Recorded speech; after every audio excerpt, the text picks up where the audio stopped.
Say yes every day to the world and to your heart. Open up your eyes and let your spirit start. Say yes to the dreams you hold inside. Let your soul be your guide. Thank you, Concourse Land Transfer, for being a sponsor of the Wednesday Wisdom podcast. If you're looking for a title insurance partner that understands exceptional service and adapts to your lender's unique workflows, well, look no further than Concourse Land Transfer, now accepting orders in all 50 states. They deliver reliable and knowledgeable title insurance services that seamlessly integrate with you and your partner's operations. At Concourse Land Transfer, our expert team is dedicated to ensuring a smooth, secure process every step of the way so you can offer your clients unparalleled confidence. Visit concourseLT.com to partner with them today, because if you're looking for reliable, knowledgeable, and nationwide title solutions, trust Concourse, of course. Thank you for joining us today for another episode of Wednesday Wisdom. We are in for a very special treat because we have the incredible Jodi Hall. She is the founder and CEO of Dandaround Consulting and the former president and COO of Nationwide Mortgage Bankers, as well as the former COO of Cross Country Mortgage. Jodi, thank you so much for joining us today. And on Wednesday Wisdom, we'd like to do a little bit of going into the past, how we're applying it to the present, and then our advice to the audience in the future. So to kick us off, please take us back. What would you say is one of the best pieces of advice that you have ever received? And by all means, please feel free to give a shout out to that special person that maybe had given you that advice. Awesome. So it's said by everyone, but I would say more so than piece of advice, it was an action. Okay. So most people know that I'm an equestrian. So I was 9 years old and I was showing in 4-H and I was thrown off of my horse 3 times. And everyone says, if you fall off of the horse, you have to get back on. My father didn't say, if you fall off the horse, get back in the saddle. He literally picked me up after being dumped on my head the 3rd time and put me back on the horse with my mother screaming that over her dead body was I getting on that crazy horse yet again. So that came from my father, and that was his spirit about everything. And it means so much more than what the surface is. Most people would think like, well, if a horse throws you 3 times in the same day, maybe you should stop riding the horse. Like, are you stupid? But it's much more about, it emphasizes learning from your mistakes. It really represents resilience and determination and perseverance. So I have been literally and figuratively throughout my career being thrown off the horse and getting back on.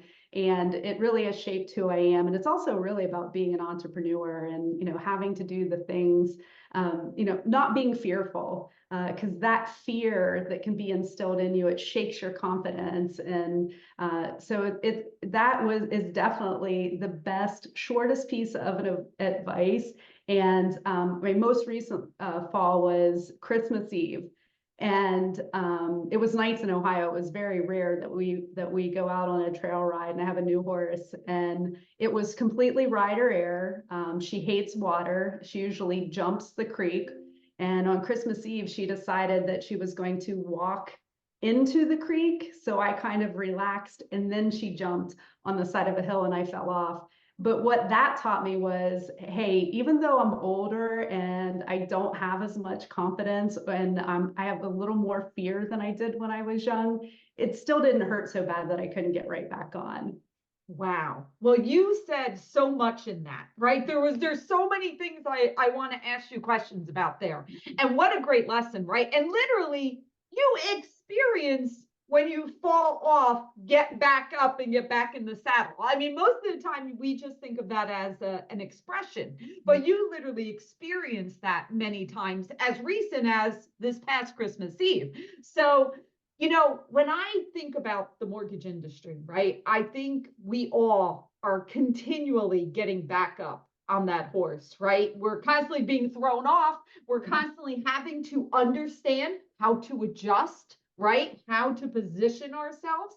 And then, of course, how to get back up when we need to. Now, a couple of things. So Jodi, you know, and you know, the other thing I was thinking about as you were speaking is I was picturing a child.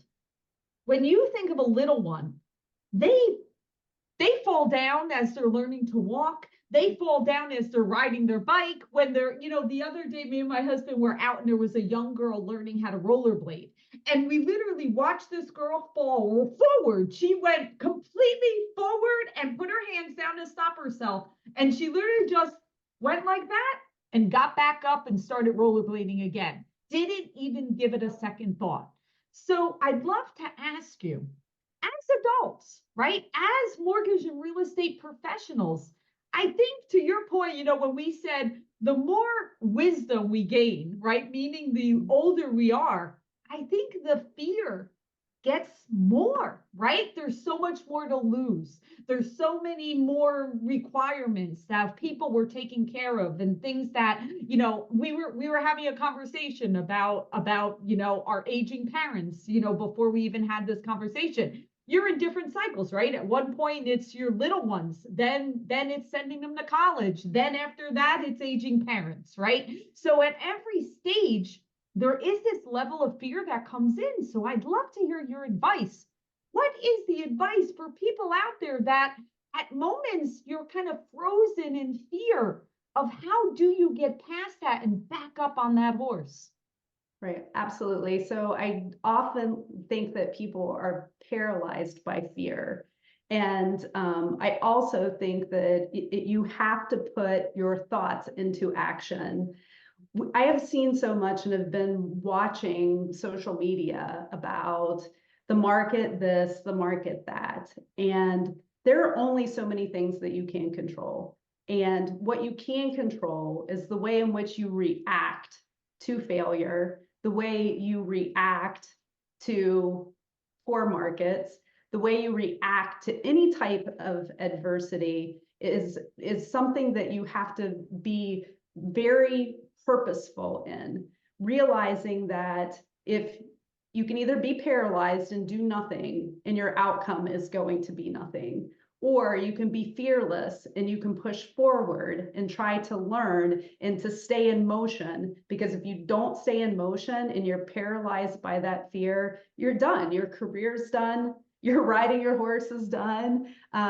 So I think it is, and also it's about networking and leaning on people, like sometimes you might need, so from my horse that likes to jump over water, what we do is my spouse goes right in front of me really slow with another horse, and so that she can't jump. So it's like teaching her to go through the water, and we need that support in the industry as well. So I love our conversations and the mentorship that you give me, and also leaning on others, because we're all experiencing the same fears, we're experiencing the same adversity, and you may be getting on the horse backwards, and I may be getting on the horse from the other side. But together, I think that we can come up with solutions that will help propel us forward and keep us in motion and give us the encouragement that we need to continue to move forward. But I think it's about doing. I cannot stand and won't hire talkers. If I have a person for a role, I need doers. I need people that get stuff done, because unless you are showing, you have to have a very high do to say ratio, because Oh, I like that. I have not heard that expression before. A higher do to say ratio. That is such a great expression. Right. Don't tell me, show me. So if I need that skill And I need the trainer sometimes to get on the horse and calm the horse down and show me how it's done because I'm not doing something right. So I think that we can all rely on each other and really push each other forward to be doers. Don't be paralyzed by fear. We are passionate and persevering individuals that are still in the mortgage industry today. It is going to be okay. We will have another boom. It will be a great ride, but you may have to learn some new skills along the way so that you can do things differently and be more successful. Your analogy or your explanation of how you prevent the horse from jumping, that really does make me think about how much we all need each other. You are correct, right? I mean, that's a perfect way to kind of visualize how that teamwork and working together to say, okay, we understand here's the issue. How do we work together in order to make it so it's no longer a problem? And Jodi, I mean, I know you've gone through changes in the last couple of years, so I'd love to hear, how did you apply get back on the horse to your life and to your situation in the present? Yeah. My entire career, I've just been able to, I have been able to see beyond where I was at. And I always have been fearless.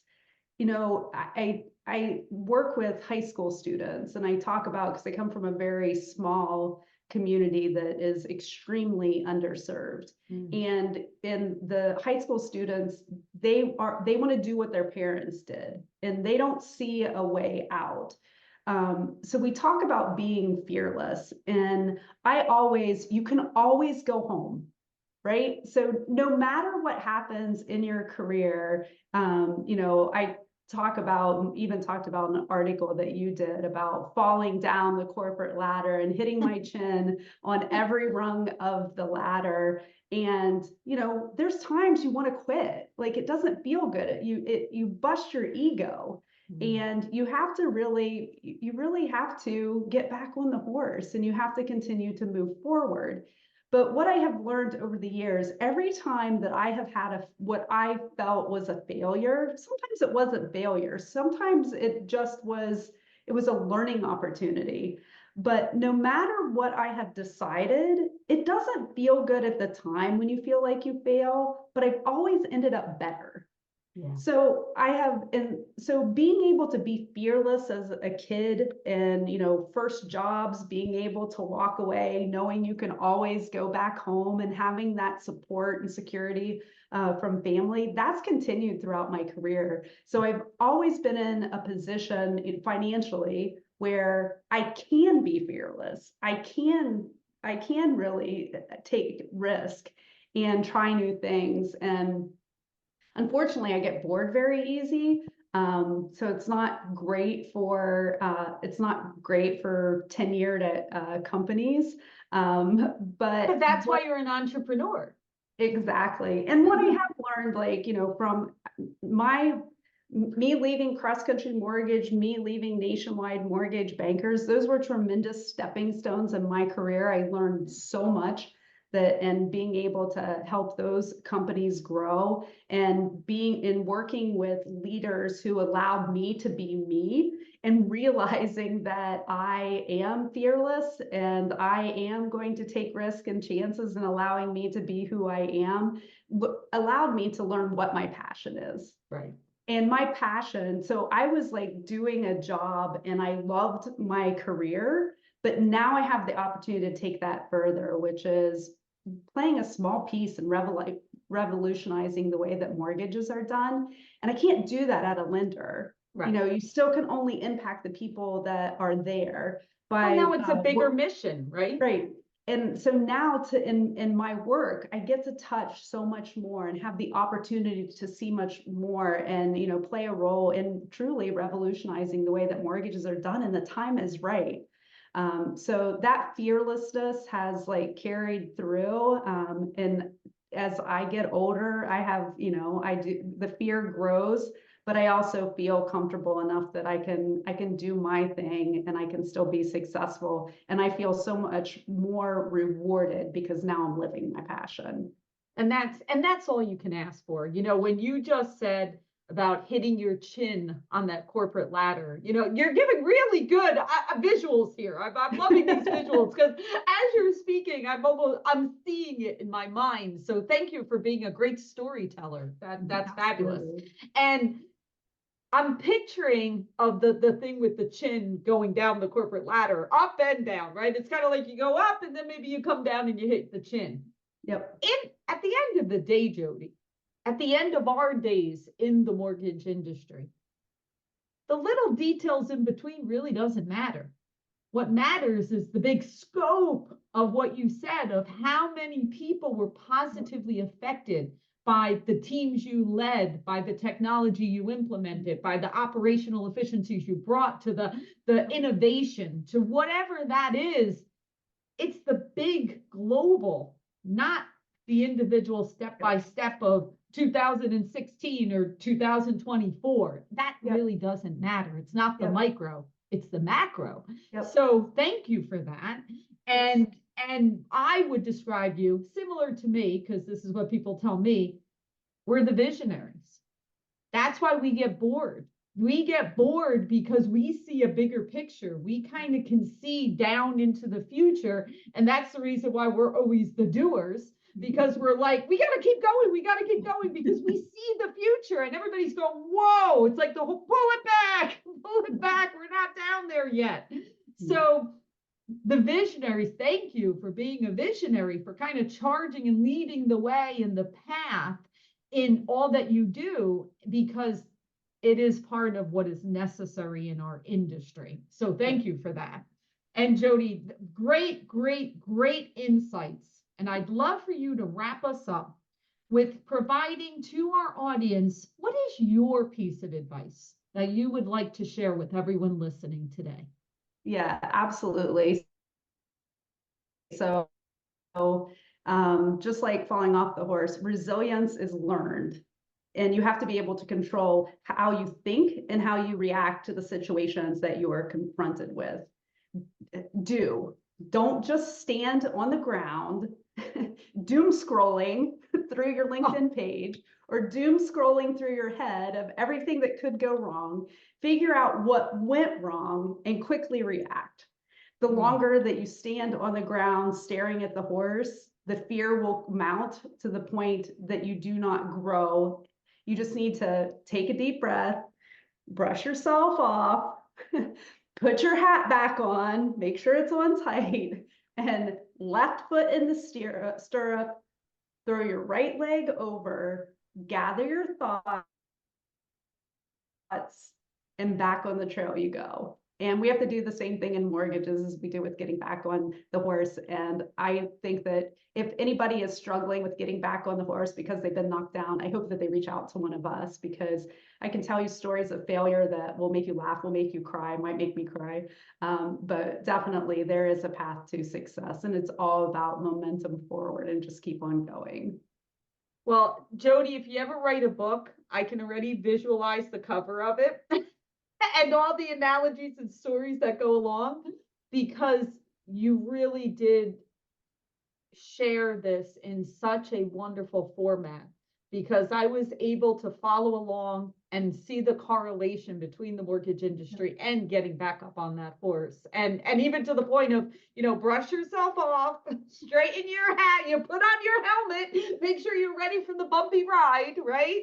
And then getting back up there, because the part that we have to remember is once you're back up on that horse and you're going through those trails and you can smell the trees and you can see the water and the flowers and the beauty around us, that's the part that we get to experience every time we help families, every time we help our teams, every time that we realize the positive impact that all of us in the industry get to share with the families and clients and partners that we serve.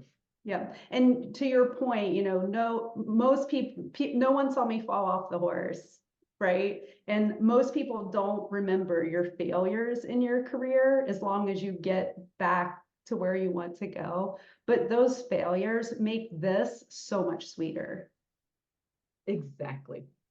Jodi, thank you so much for sharing all of your wisdom and insights with us. This was truly enjoyable and inspirational. Keep shining brightly, my friend. We wish you all the best. Thank you. Thank you so much, Laura.